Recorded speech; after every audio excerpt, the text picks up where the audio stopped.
MRO గారు, sir sir నమస్తే sir.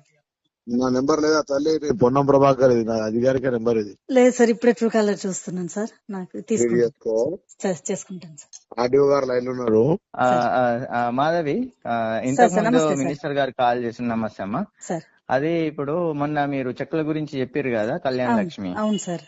అదే మంత్రి గారి దృష్టిలో పెట్టి వాళ్ళు చెప్పినట్టుగా ఆ టైం తీసుకొని చెయ్యండి అని మళ్ళీ దృష్టిలో పెట్టే ఏం లేదు. ఒక నిమిషం ఆర్డీఓ సార్. మేము కూడా చెప్తున్నాం. ఎంఆర్ఓ గారు, సార్ సార్ మొన్నటి దాకా హుజురాబాద్ ఎమ్మెల్యే ఈటెల రాజేందర్ ఉంటే ఎమ్మెల్సీ గవర్నమెంట్ ఉంది కదా అని ఎమ్మెల్సీ కౌశిక్ రెడ్డి ద్వారా పంచిపించారు మీరు. అవును సార్, అవును. ఇప్పుడు మేము మా ఊరికి ప్రోటోకాల్ లేదు. ఎమ్మెల్సీ కాదు, మా contested candidate Pranav sir. Sir ఎమ్మెల్యేకి మా పార్టీ వాడు కాదు, మా అధికార పార్టీ కాదు సార్. మీకే స్వేచ్ఛ ఇస్తున్నాం, మీరే అధికారులు వంచండి. ఆయన చెయ్యికి ఒక్కటి పోయినా సార్ పోవద్దని చెప్తున్నాం.